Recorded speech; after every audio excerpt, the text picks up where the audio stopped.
So welcome everybody to Democracy at Work Los Angeles. This is, I say, repeating some stuff for the camera. It's our monthly meeting for May, and we're happy to welcome Howard Sherman. Do you want to just give a brief introduction of yourself? Sure. All right, go for it. I have two personas, sort of. On the academic side, I have doctor's degrees in law and economics, and I'm a professor of economics for about 40 years. But I'm not a usual professor of economics.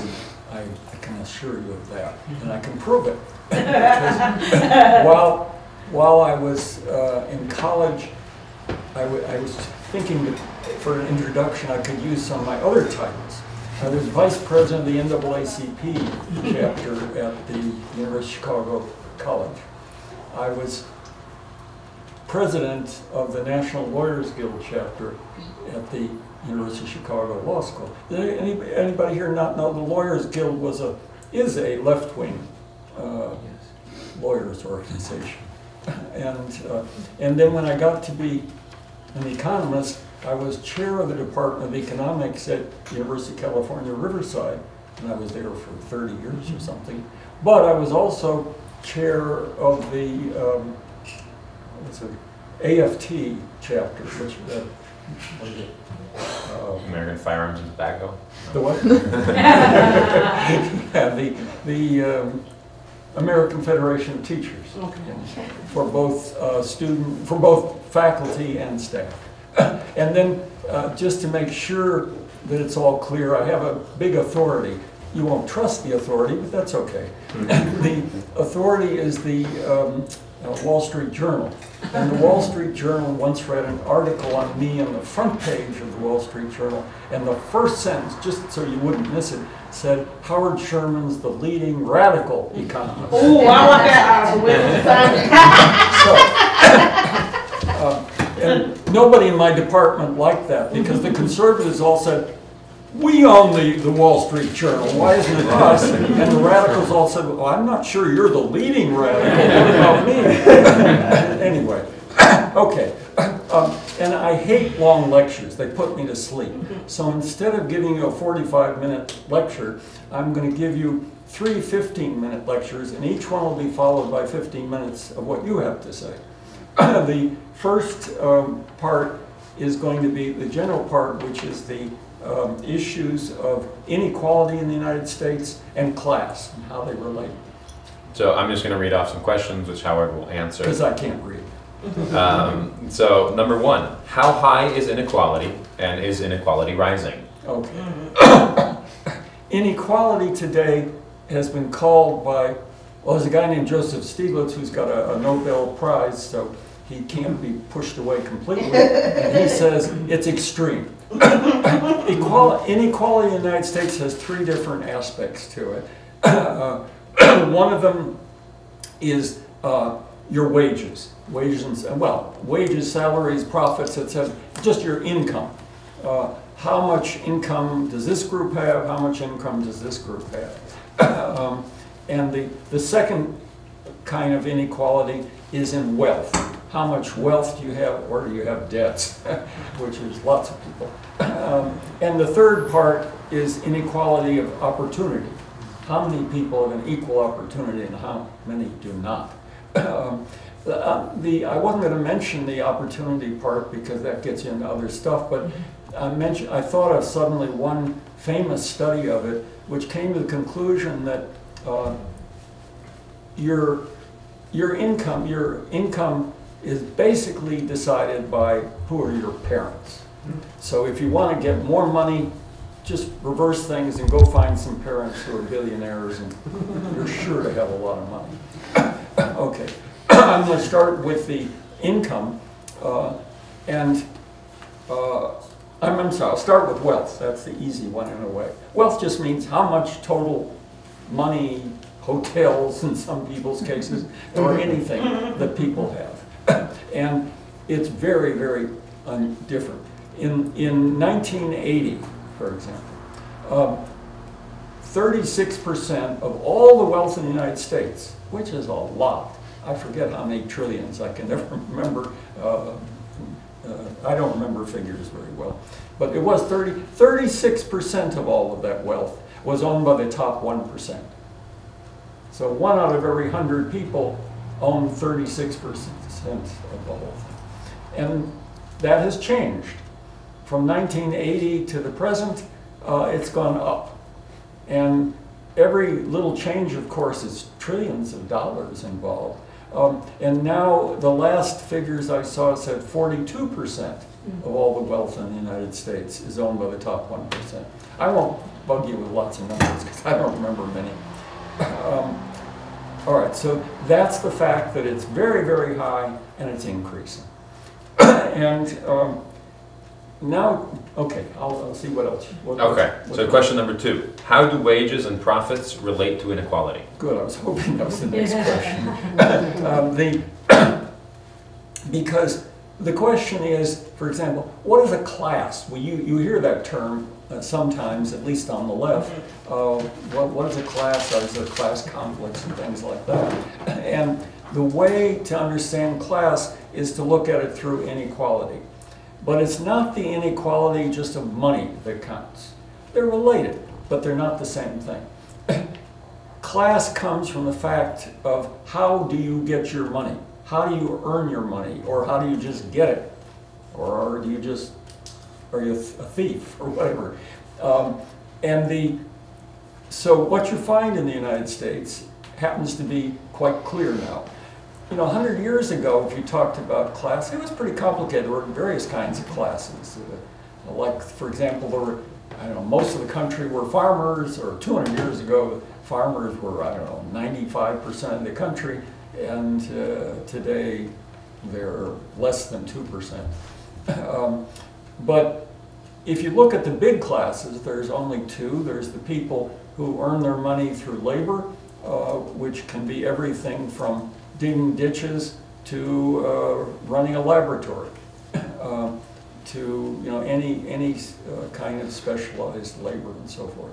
And it's a wide range. And the other kind of income, however, which determines it, and that class, I would say the first class, that's you either call it working class, employee class, class of people who earn their money through working and labor. All right, the second class I would talk about is a class that earns their money through, earns is the wrong word. They get their money through profits, rent, and interest, which come out of ownership of various kinds of property. And in the United States, it turns out, the top 1%, who we've encountered just before this, the top 1% have,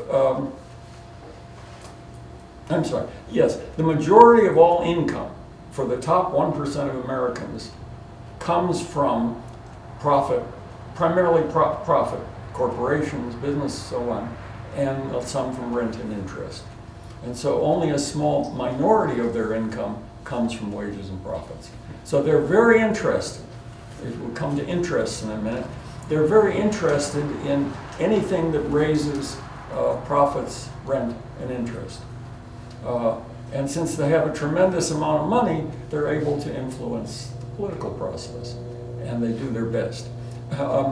In the other class, however, if you look at the other 99% of people, in every one of those 99 categories, you see the same thing. The majority of all income, what category do you think it is? What category do most people receive? It's wages and salaries, if you want to call it. Wages and salaries are essentially the same thing, but sometimes we distinguish one's paid by the hour, one by the month. It doesn't matter, it's the same thing. Okay, so what you have then are 2 classes now that are very clear in the latest kind of data. They never were before, or they never were that clear. That the top 1%, they own 42% of the wealth, and their income is mostly from profits, rent, and interest. Whereas everybody else owns whatever is 100 minus 42 is what it is. And all of us have most of our income coming from wages and salaries. What do we got? All right, question number 3. Are there any class interests in America? Yes, I really should let you answer this, but we better get moving. And you'll have 15 minutes after I finish my 10 or 15. And you're going to kick me at 15 minutes. Yeah. Okay. Are there any class interests in America? Well, of course not. According to at least Hillary Clinton, she says there's no class interest in America. They're all, that is to say, there are different groups and they have different amounts of this and that and the other thing, but their interests are all really the same, which is to get production and everything moving faster. But it seems to me, if you want to look at class interests, you could start with the president. He's a nice guy, has a cabinet. And if you look at his cabinet, the most outstanding thing is 5 of them are billionaires. Now you mean to say that their class interest is exactly the same as yours? I doubt it. Because their interest is whatever can make billionaires have more money. And your class interest has nothing to do with it. In fact, it's the opposite. This is not a game where everybody grows together. It's a game where every dollar of income either goes to profits or it goes to wages. And it doesn't go to both. It can do partly, and the billionaires then have an interest in, for example, passing laws. Well, we're going to be talking about in the near future, beginning now, passing laws about taxes. The most interesting thing to me about the healthcare program passed by the House of Representatives was not the atrocity that 24 million people lost their health care, which surely has something to do with their class interest. But the interesting thing was that they tacked onto it just one little paragraph or a little bit of something, which said that all taxes are to be lowered by the following amount, provided your tax is over $200,000. That's an interesting kind of tax law. And they just tacked it on to so it's a combined sort of law. On the one hand, 24 million people, and I assure you that their income is not from profits, it's from wages and salaries, lose their health care. And at the same time, everybody earning over 250,000, what did I say? 200,000 a year. 200, yeah. As individuals, right? And then in households, it's 250,000, right? Yeah. Anybody earning over that gets a big, it's not a small tax cut. We're talking here about trillions of dollars. When they talk about that 200,000, is it gross or net? I'm sorry? Is it gross or net before or after deductions? Oh, you're asking difficult questions. Well, I'm a lawyer like you. We can't help it. It's the gross income that you have. Okay. At the end of, if you have a long, if you use a 1040 long form, at the bottom of it, the first page, I think it says, what is your gross income? And then you do all your deductions, then you have your net. That's what you're talking about. It's based on the gross, okay. Yeah, I should make a point that anybody that has a nice, neat little question like that to explain something, you can interfere with me, that's fine.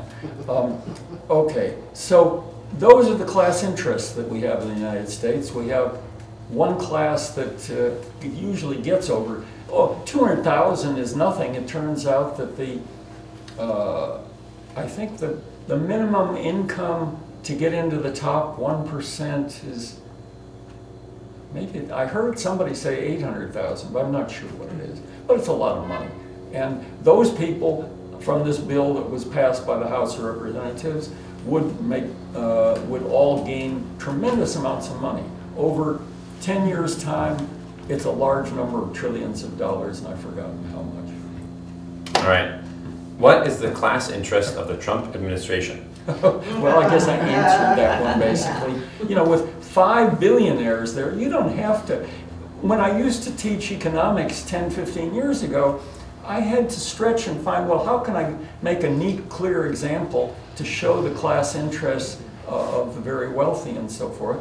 And it was hard. You know, if you looked at the income of the cabinet, well, it was always much higher than most Americans, but this is, you know, something very different. You say, look, here's the Trump cabinet, and if that doesn't convince you that the people that are basically ruling the country as far as they possibly can, while they screw up, are also the members of the cabinet and also billionaires. I don't know, I can't go any further. And so last one in this section, are there any class conflicts in America? No. Really, everybody loves each other, and everybody, if, for example, you're talking about health care, the billionaires say, let's give free health care to everybody because that would be a nice thing to do. And everybody else says, no, I think we'll keep it for the billionaires because, you know, they need it. They have big mental problems. Drinking problems. Okay. So now it's up to questions. So we'll have about 10 minutes in which, you know, anyone can ask a question, ask away about this. You know, we'll get to more specifics on healthcare and education in the next section. Well, Howard will, I won't. I'm just going to ask questions. So yeah. I'm interested about, you gave three levels of inequality. The income, the wealth, and the opportunity. Yeah. Aren't they really tied together? How like, yeah, okay. Yeah, because, Okay, first place, the first thing I can tell you is that wealth is the most highly concentrated. Income is a little better. It's not quite as unequal. That's because when a billionaire gets suppose a worker gets an additional $10,000 a year, they're certainly going to be very happy with that, but they're going to spend it mostly because otherwise they're on the edge of debt usually. If a billionaire gets another $10,000, they stick it in the bank, so they save it. So billionaires keep staying ahead of everybody else. Millionaires keep staying ahead of everybody else. So the top 1% keeps rising. Its average income keeps and average. Also, the average wealth goes up every year, but the wealth goes up faster than the income as a percentage of our whole population. The opportunity, I don't know how you exactly, there's no easy way to measure opportunity over the whole population. It's perfectly clear, though, for example, that minority groups have the least opportunity. Because, all right, let me put it this way. The way to answer that, I think, in terms of opportunity is that people at the bottom of the income pyramid, there's about 15% of the people in the United States for a long time now have had, somewhere around 15%, have been under the poverty level. So every year they tend to slip lower because what do you do if you're under the poverty level? You borrow. And lots of people borrow when they're under so they keep going down, if anything. And they get the lousiest schools because schools in poor neighborhoods generally are much poorer than schools, say, in Beverly Hills or something. I mean, there's been attempts to change that, but it's not completely changed. So there's a vicious circle downward for most people who are born into poverty. And it's difficult to get an education. They don't have usually enough income to say, okay, I'll just get an education when I want it, and so forth. On the other hand, if you take the top 1%, there's a nice, what's it called? The opposite of vicious. Virtuous. Virtuous. Virtuous, yes, virtuous, and they're very virtuous. The top 1%, or the billionaires, let's say, it's a virtuous circle upwards because if one of them dies, the laws are fixed in such a way that their children get tons of money and don't really pay much in taxes. And therefore, they start out way ahead of everybody else.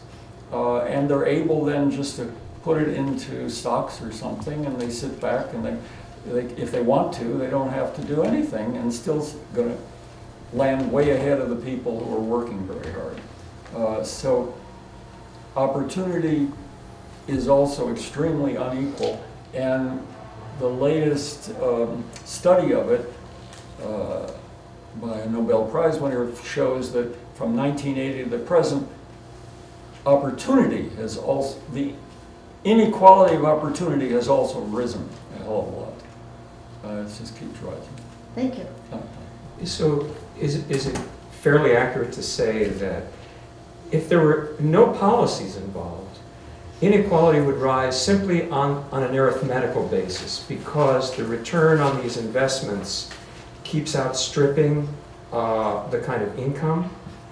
Or is policy, like tax policy, the key to this? You know, that's the driver that, in other words, we understand inequality is continuing to grow. What are the main drivers of that continuing to grow? The drivers primarily are the fact that every single, no, that's wrong. It's always hard in economics. If you say every, you're wrong. Most years, Yeah. Those who own stocks and so forth, and rental and interest stuff, make much more inevitably than people who are getting wages and salaries. Because there are many things that are holding down wages and salaries in our economy. And there are many things that are pushing the other up. Partly that's due to the laws. Right. There's no easy way to separate it out, but given our present economy under the present laws, if nobody does anything further, and Trump is going to do a lot further, if nobody did anything further, you would still have increasing inequality this year and the next year and so forth, because let's put it this way. The easiest way to say it, I think, is that the income of the average worker, or a worker in any place, depends on the strength of the working class, what they can do, versus the capitalist owners. Well, if you suppose I'm an individual worker, and suppose there's no union, and suppose my employer is General Electric, who's stronger, me or General Electric? And the answer is quite clear, so that in most years, profits keep rising and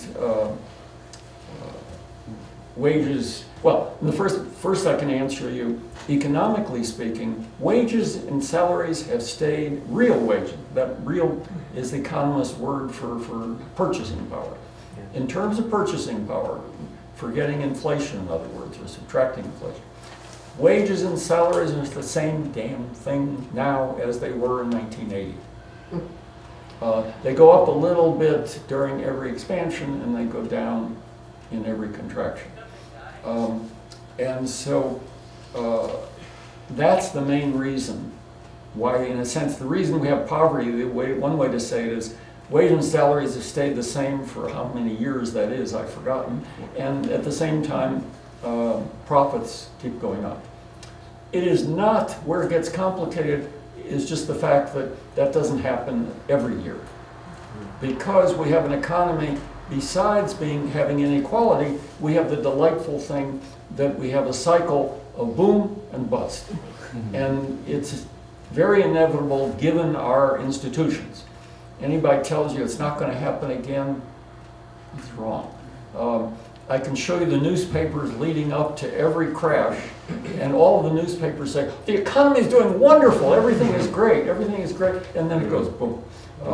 And the reasons for that are the kind of institutions we have. In fact, the main reason why we have recessions is inequality. Why is that? Well, it's because suppose we start here at the beginning of an expansion. Wages and salaries stay mostly the same. They actually rise usually 1%, 2%. While the profits go up like that. In other words, every time that a company produces more, its profits go up. But there's nothing automatic in capitalism that says that the workers there are going to get more wages. You get wages when you fight for them mostly. Or if the thing gets very, very strong in the demand, maybe your wages will go up a little bit automatically. But a large part of it is the fight. And so what happens normally in our economy, and it's been happening since 2009 when we hit the bottom the last time, is that wages and salaries, they go up a little bit, and mostly they bounce and they don't do much. At the same time, profits have gone way up. I don't know how much, because we haven't quite finished this cycle, but we're getting close. But in the last cycle, I can tell you, I measured the ratio of profits to wages in all kinds of previous cycles. And in all of them, you had things like, well, the ratio of profit to wages rose about 4 or 5% usually in most of these average kind of cycles, from the beginning to the peak. Not so in the Bush cycle. In the last Bush cycle, and in the couple before that actually, somewhat, but this was outstanding. In the Bush cycle, from 2001 to, if you go up to 2007 when we had our peak, the ratio of profits to wages rose 25%. And we're talking about trillions of dollars when you go 1%. We're talking about a shift from all wages and salaries to all profits. It's huge to have it go change by 25%. What that really means, what does that mean about purchasing power? Well, purchasing power is not going anywhere. In other words, for example, take housing. What's his name? Romney. Is that his name? The last candidate that they had. He had 5 mansions, as I recall. But 5 mansions is still nothing when you're talking about the whole American market. If you're going to have a big increase in construction and housing and so forth, you need every worker, the average at least of all the workers, all the people getting wages and salaries, to have a nice increase in their income. Instead of that, it was only the Romneys of the world, and the Trumps, I suppose, that had tremendous increase, but they only buy so much. You know, even, it's hard with Trump. How can you say what his housing is? I don't know. But with Romney, it's a typical case where he only had 5 mansions. Maybe if each one of the top 1% had 25 mansions, I suppose that would help the GDP a little bit, the sales. But the normal sales for radios, television, cars, everything depends on the average person when it comes down to it. And if the average person gets wages and salaries, and the average person doesn't get any increase in the wages and salaries, then there's no increase in the buying power. So our production goes up, our profits go up, and suddenly, I'm sorry. Perfect. No, that was a good conclusion, I think. That's why I cut you off. But I'm going to bring you back to the second section. And be sure and stop me at 15 minutes. Yeah. I went over. Yeah. So this is economics of free health and education. The first question is, what is free healthcare? Okay. Free healthcare just means, of course it doesn't mean that as conservatives like to point out, it doesn't mean it's for free, that nobody produces it. Somebody produces the healthcare we get, that's for sure. But it means that anybody has the right to get whatever healthcare they need. And we get it all equally. Nobody can get, well, you can pay for more beyond that, but everybody gets the same minimum. And the minimum, what's interesting, California won the Committee on Education, whatever it is, in the Senate of California, just passed a bill which is terrific, because what it says is that nobody gets charged premiums, nobody can be denied health care for any reason, period. Whether they're black, white, green, or anything, you still can't stop them from having health care.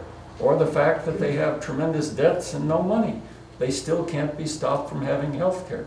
So that's what you mean by free health care. It means that some type of agency, the government maybe, local, state, federal, or you can get into having cooperatives, which is a different story. But certainly any government can be giving it. But if the government is giving it, obviously they have to get the money from somewhere. And the money that they would get if we don't have a depression or a recession, if we're at full employment more or less, then there's only one way to get the money, and it's a very good way. You take it from the billionaires.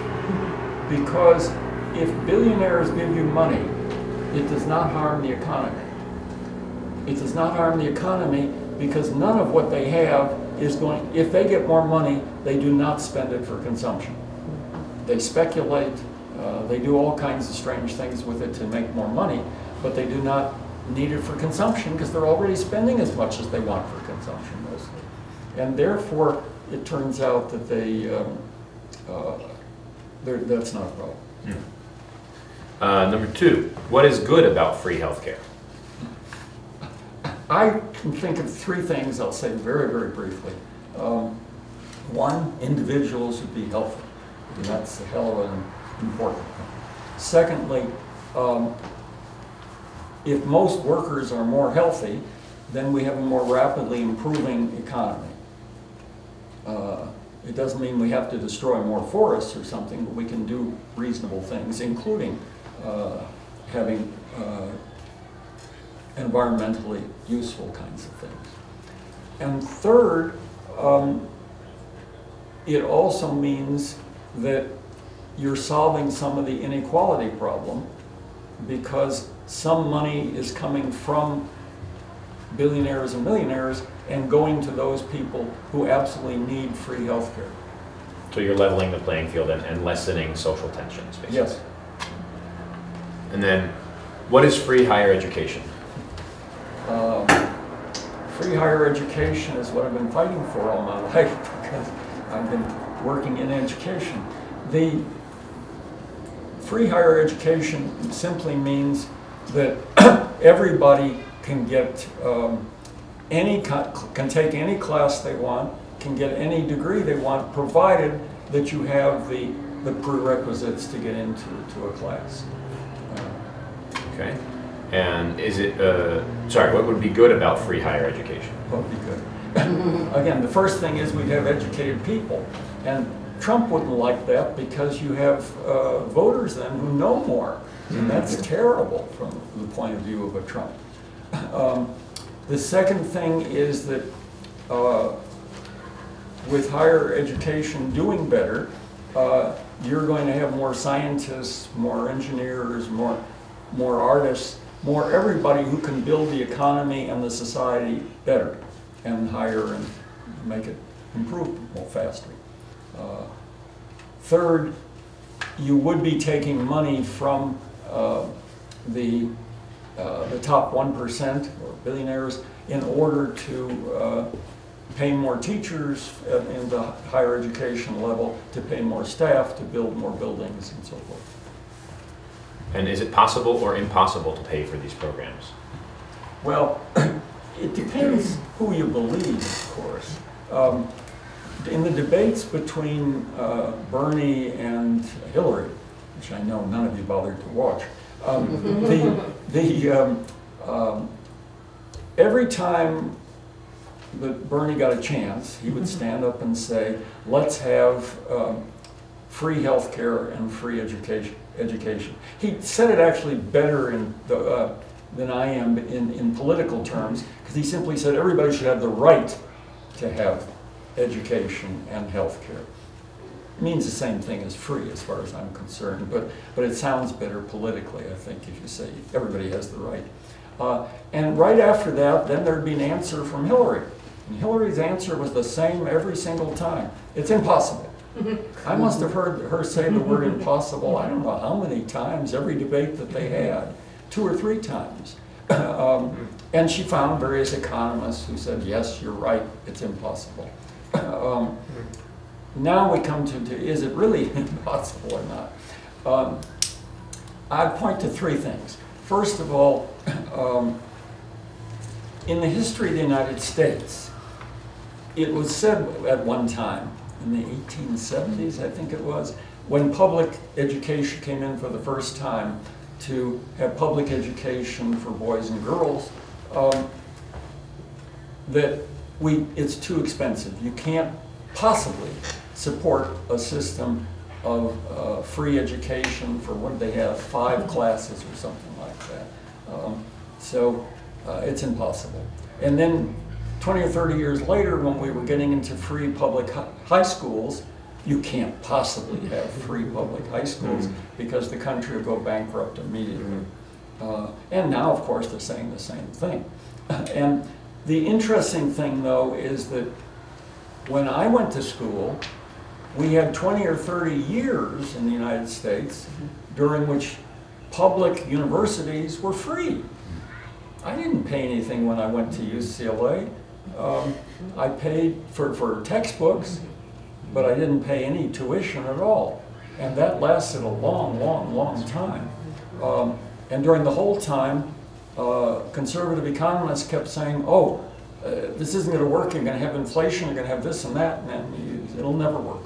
And you must start charging. And when they got in power, mostly they started charging a lot of money. Okay. What were you paying in today's dollars for the textbooks? I'm sorry? More or less, what were you paying for in today's dollars for the textbooks? For the textbooks that were in college, yeah, they were very cheap. Yeah. Textbooks at a law school, of course, were this huge bunch of books, and they all cost you a lot of money. But it's still, it didn't amount to that much in those days. And people did have nice small scholarships that you could go and pay for your textbooks. And so I just got lost. We're talking about, okay, so that's, the first point is, in American history, it shows you can do it. Second place, America is still the richest of all the countries, and surely we could do as well as the fact that all other industrialized economies, no matter how poor they are relative to the United States, do have free education. And most of them all have free health care as well. So when you compare, there's just no problem with it.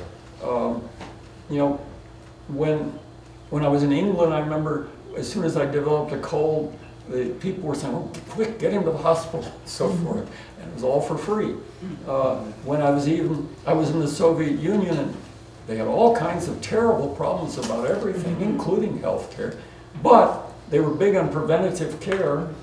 And the guy next to me developed a bad cold. Boy, they jerked him off the hospital real quick. And he came back in a couple of days. He was feeling good. He had no more cold.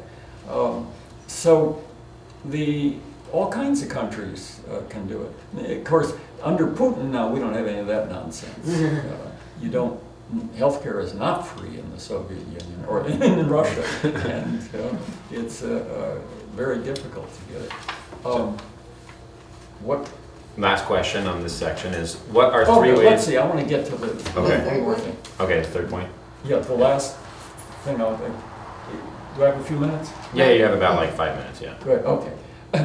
The big point I wanted to make is that, it's probably the last question, is that it's never impossible for government, certainly the federal government, to really do something if there's a political will to do it. Because the government can pay for anything, say health care, 3 ways. One way is taxation. If you're talking about an economy that's mostly up at close to full employment, then it's true that if you're going to do one thing, you have to take it from somewhere else. But that's perfectly fine in our case. We have a huge number, we have 1% of the people that have just terrific amounts of money compared with everybody else. Certainly the billionaires, if we just took the cabinet, that's quite a bit of money. So you can shift the resources from the people who simply own big amounts of stuff, mostly speculative investments these days, over to something like healthcare or education. The second thing you can do if you have unemployment, which is frequently the case with us, if you have bad unemployment, like say the last time we had in 2007 to 9 for 2 years, it was possible if you borrowed money from the rich. It does not hurt the economy at all, because these are people that don't spend that money. The final thing is that if you have a deep depression, certainly if you're in the Great Depression, you can do what the Federal Reserve is always doing. They issue money. You print it and give it out, or you just print a little, or you do a thing, electronic thing, and suddenly $1 billion moves from a government column somewhere that they just created over to a big bank. And they've been doing that called, what is that? Quantitative easing. The what? Quantitative easing. Yeah, quantitative easing. It's such a strange economic term, I always forget it. But quantitative easing turns out has really eased things for the bankers in terms of trillions of dollars since 2009. And so it's a wonderful, wonderful program, a relief program for the biggest banks, up to the level of trillions of dollars. And so instead of doing that, you can of course use that money for free health care and free education. So, questions? Please. About free education. Is that going to work if there isn't equality of opportunity? For instance, I have some relatives who live in Germany. I'm sorry, talk a little bit. Can it work if there is not equality of opportunity? Because it says that, you know, free education means that anyone can go to the university for free, provided they meet the criteria for getting in. I have some relatives in Germany, and they tell me that, you know, and public education is free. Those are the prestigious schools. The folks who can't meet the criteria to get in, they go to the private schools and actually pay. Yeah. The real answer, of course, is that if you really mean to have free education, number one, the tuition should be zero. Okay, that you can do with a stroke of the pen. But in addition, anybody who's got an income below such and such has to be given money, because they got to live while they're going to school. And so that would be part of what you need to do to get rid of inequality. You give enough money to the average student who does not have enough money in order to go through the university, and you're then transferring resources from the very wealthy through the tax system over to people that need it. Yeah, but I was thinking more in terms of if you don't have the opportunity, the same opportunities being able to meet the admissions criteria. Like for instance, we have the proposition that eliminates affirmative action. Right. Okay? Yes, that comes to the next thing, is that you also need to have the state or somebody paying a reasonable amount of money so that every school in California has the same resources per child. And we don't have that. We've always had a huge amount of inequality, so that it's always been the case that the rich children are getting a better education. You also have the problem that in a poor family, you often don't have enough of parents who read and so forth and so on, parents talk to them. And therefore, you need not just the same amount of money, you should get an additional amount of money for children who are in a poor family to get a start. Because you need to have people, well, you should have pre-school, pre-kindergarten, I suppose, where you're getting more training for these students to be able to read and speak and so forth, which most middle-class students get anyway from their family, at least to some degree. So does that begin? Yes, I think the answer is yes. I saw a hand, Sandra, and then I don't know if you have any questions. So with free healthcare, you were mentioning how everybody would have the right, the equal right to get at least the minimum health care.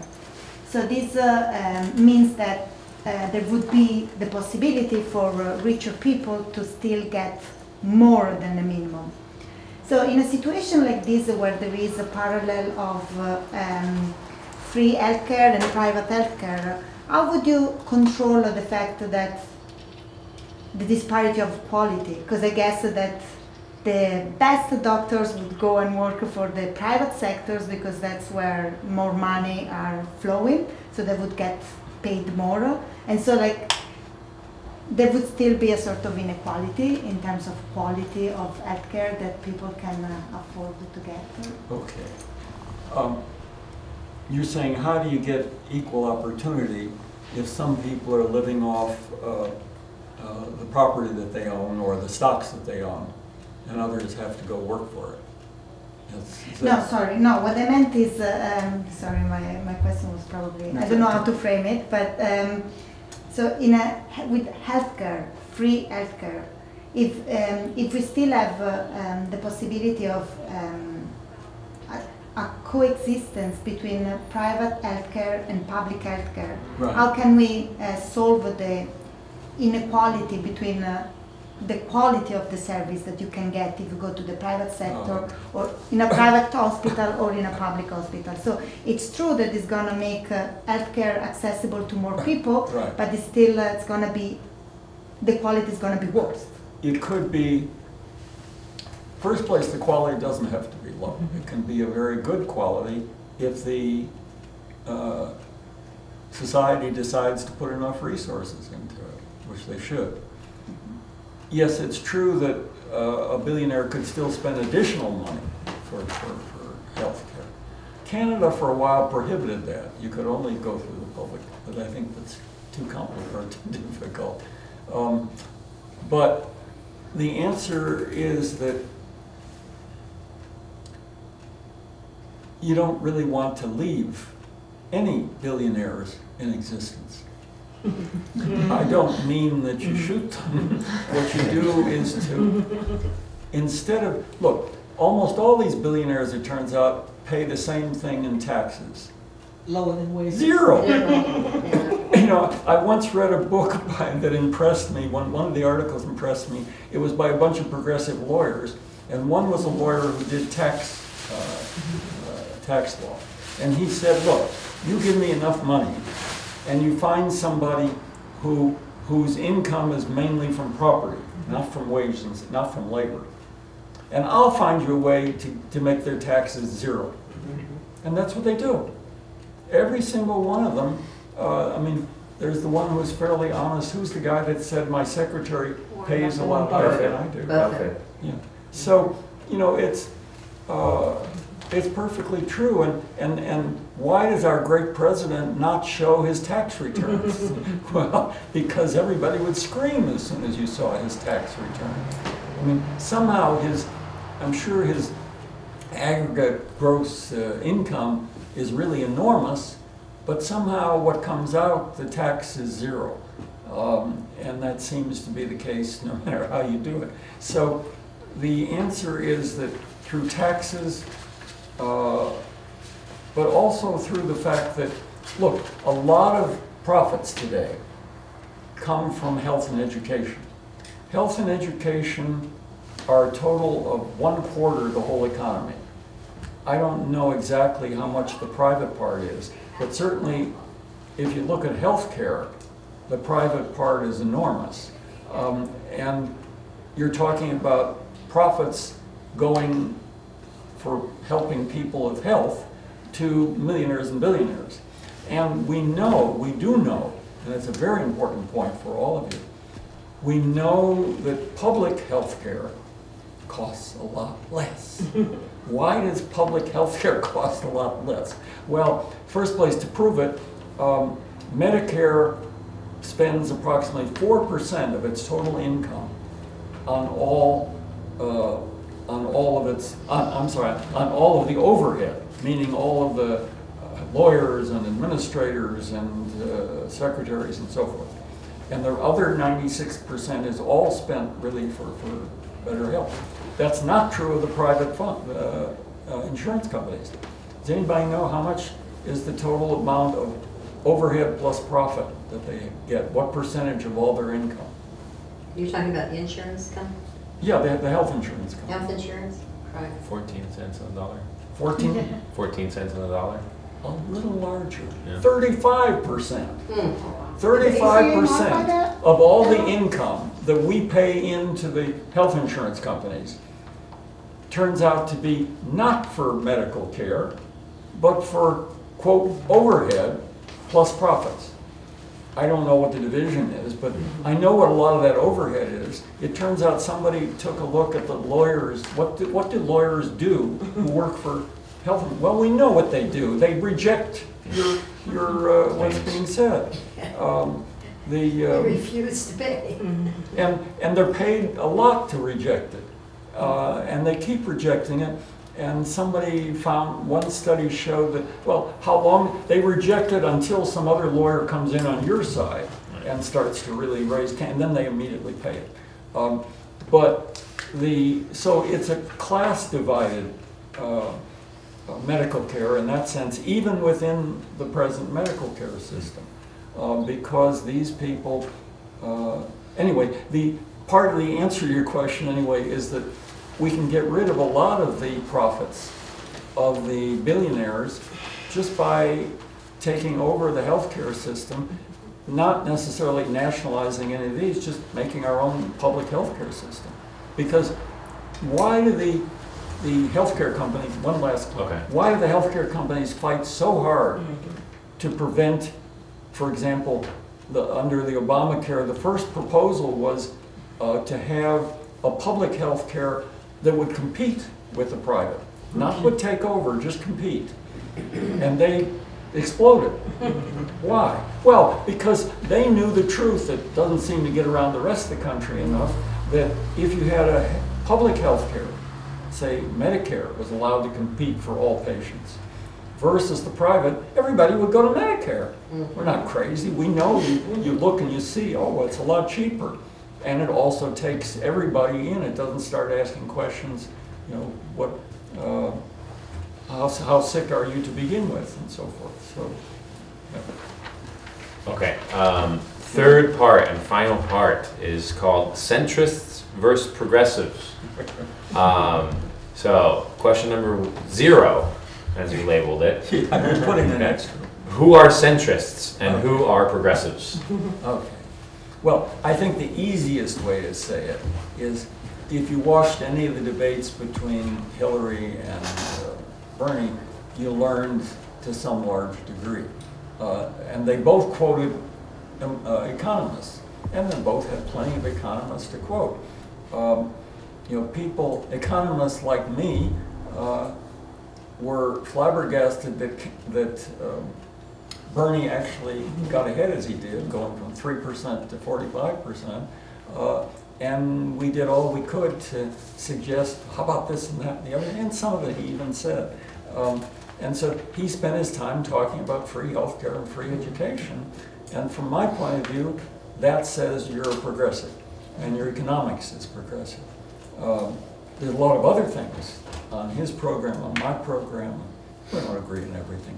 But on the other side, as I said, you had Hillary, whose only word on free healthcare and free education was impossible. Okay. And the point is really that Bernie, whatever his individual views may be, was expressing a point of view that would really help most of the population.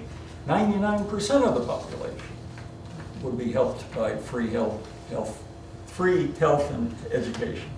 And on the other hand, Hillary was expressing a view which just happens to protect the health insurance companies who are making that lovely 35%. Well, it's not all profit, but it is. And it also, and private education such as the great Trump University, That's the place to go if you really want to learn. I think at least it would help you learn just how bad this can be. So the case is, though, that these are the 2 points of view, really. And it also turns out, I guess I really don't want to spend all my time critique, but I'll say one more point. If you look at the programs that were actually pushed by Bill Clinton, by Hillary Clinton, and to some degree by Barack Obama, who I liked him as an individual, but they all three pushed programs at times that their whole base was furious with. A few of you may remember that under Bill Clinton, for example, one of the major things he did was to destroy the old system of relief, because he got rid of aid to families with dependent children. Yeah, aid to develop. Right, and all of the Democratic base was up in arms, and a great many people were. But they forgot about it eventually. And the interesting thing is that how did Clinton pass it? Well, a large majority of the Democrats in Congress voted against changing it. They voted to keep our relief system. But he got all the Republican votes. So that seems very strange. But the answer is really that both Bill and Hillary clearly believe that it's worthwhile to make coalitions, or at least to discuss and come up with the same agreements with the big bankers and the big executives and so forth, that there's nothing wrong with that because they don't see any difference in class interest. So that you have to, if you're, and of course they're correct if you really believe that the interests of the average worker are no different than the interests of, let's say, President Trump, and who has, I'm told, has quite a bit of property. So that's the basic point, that the two of them do, then they say over and over that they're happy with talking with the big bankers and corporate executives. They also, if you listen to their speeches, including Obama's, I was fascinated to find, there's almost always a line in any big economic speech saying, the present economic system is excellent, and we should not do anything to disturb it. And so anything they do is designed only to help it get through over some little difficulty. And for example, under Obama, we paid, I forget how many $1 trillion to the big banks to get over their little difficulty, because they were all about to go bankrupt completely. And you needed to do something, and what they did, a lot of that money came back, but they got it all at practically zero interest. So for those people, getting all that money, that's a big item. And the same way, well, even with Obama, we got an increase in surveillance. Why? Well, I think all of it is the push that a president gets, which is enormous, the pressure that they get from the top 1%, and all of their lobbyists and everybody else. And after all, it's also what they really believe. I'm not saying that any of these people are dishonest. This is what they believe. And since, if you really believe that there are no conflicts in the United States, then it's perfectly reasonable to come to some agreement. Like, I guess Obama came to an agreement with the drug companies when they passed Obamacare. And the agreement was, we will not allow the Obamacare agencies to negotiate over their medicines. It sounds strange. I mean, this is a country where everybody goes around saying we like competition. Don't even let Medicare do it. They what? They don't even let Medicare. No, Medicare cannot negotiate. And we have the counterexample that tells you how wonderful it is if you can negotiate. Somehow a mistake was made, and the Veterans Affairs gets to negotiate. And by God, the amount that people pay for medicine when you go through the VA, it's tiny. And a lot of this has to do, of course, with law. Somebody asked that. It's both economics and law, and I don't know how to separate the two easily. But for example, if you notice, well, I noticed a couple of years ago, I was paying $185 or something for every 3-month supply of some kind of pill. Okay. And then I went to the same window, the same place 3 months later, and they charged me $2. I said, I'm not complaining, I said, but can you explain to me why I went from $185 to $2? Does anybody know what the answer is like?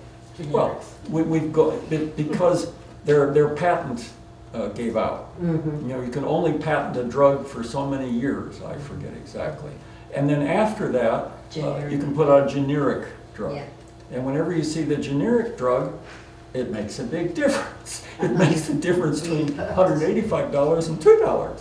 So all of that's profit, of course. What else is it? The last point I would make about that, by the way, is that in the trade agreement that was negotiated by Obama, one of the things that's in it is that, and he allowed the companies to do most of it, very little representation by labor or by environmental groups, that you cannot negotiate, no, I'm sorry, you cannot bring generic drugs into the United States under that trade agreement. So I think that was pretty good. That was 10 minutes, but I think we should open it up to questions just so we have time for like wrap-up talk. I have 2 questions. One is, but is your point of view on what they call the debt jubilee?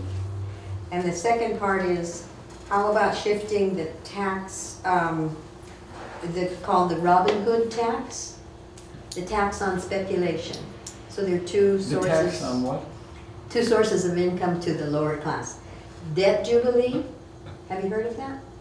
No. Okay, it's a group of individuals who get together, pool their money, and buy a mortgage that's under threat of recall. Okay. And then they burn the mortgage. Okay. Okay, that's debt jubilee. The other is the tax on speculation. It's called the Robin Hood tax. The tax on speculation. Oh.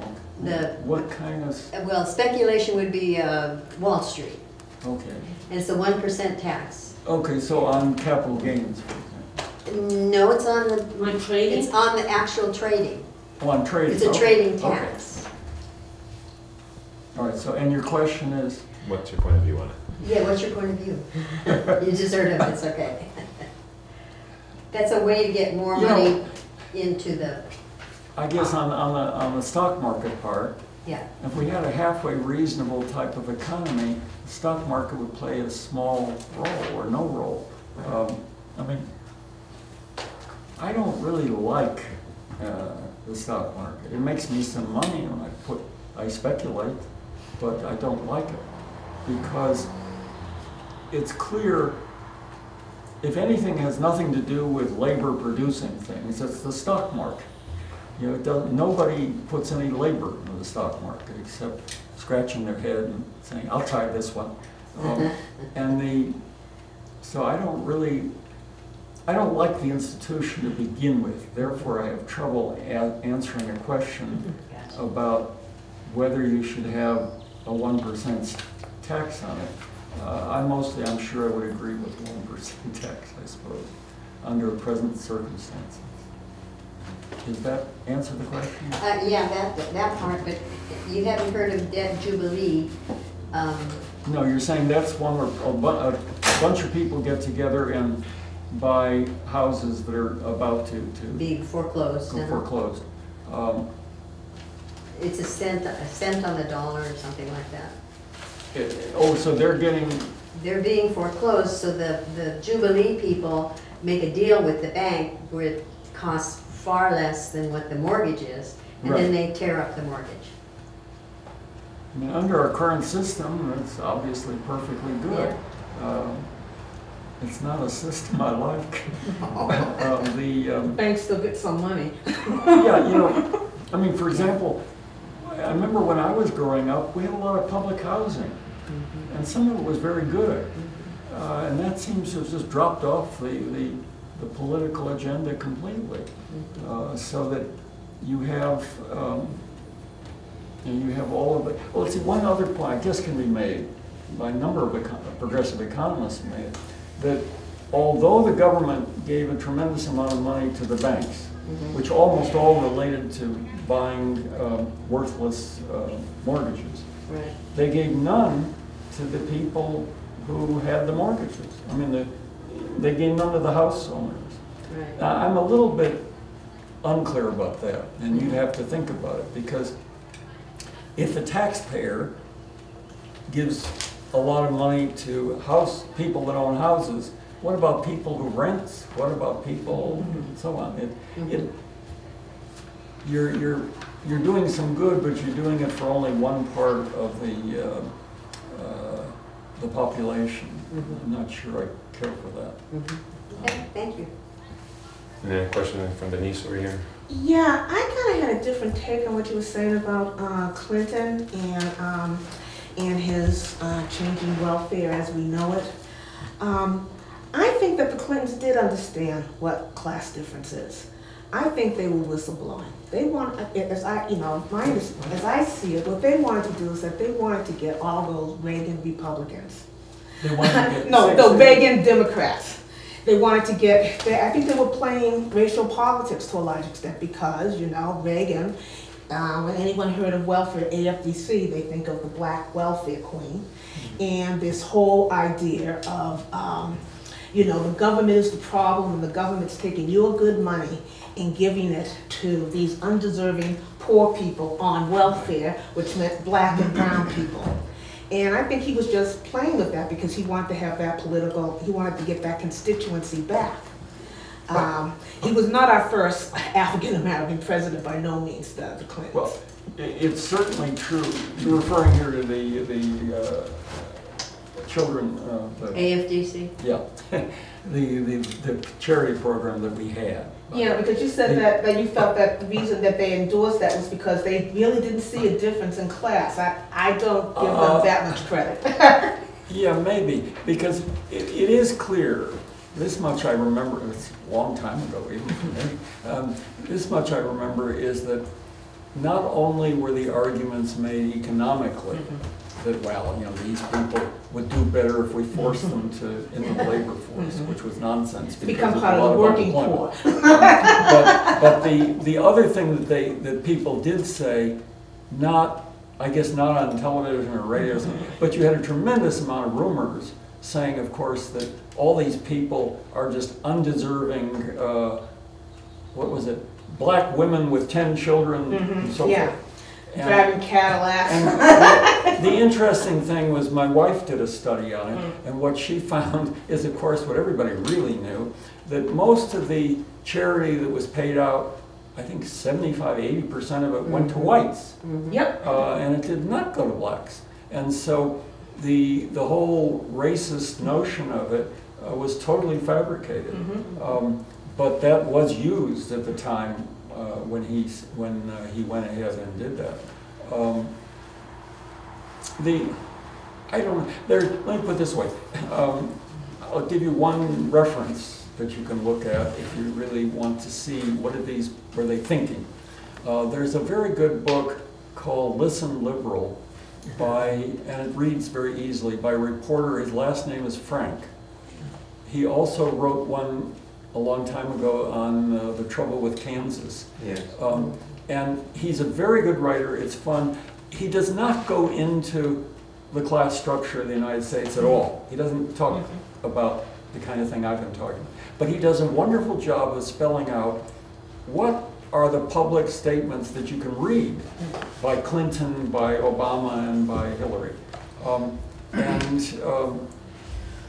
It's clear, at least, they've had this consistent kind of view. With Bill Clinton, The thing that shocked me most in this book, because I thought I wasn't shockable anymore, but I was that Clinton on the campaign trail several times kept repeating that the Democratic Party, or maybe he made it to donors, I forget. The Democratic Party does not need labor bosses or any of the top echelon of labor running the Democratic Party. So it should be part of our thing, get rid of the white working class. And they did an excellent job of that. Because I was shocked recently when I found out that, you know, I think in this election and also the last one, the majority of the white working class voted against the Democrats. And the reason, the good part of the reason is that A, they didn't have any programs in their favor, and B, they actually made statements, it'd be nice if the white working class leadership went someplace else, which they did. So it's that's all I can do. Okay, let me come to one last, can I make one point on this? The difficult, Sorry, I apologize. okay. You know, the difficult thing, it's easy enough to make that all the nasty statements about liberals or neoliberals, whatever they are, who don't seem to really stick with the interests of the 99%. That's pretty easy, and I've spelled it out. But what you do about it in terms of tactics is not clear. In the last election cycle, it was fairly clear, at least to most people, most even on the left.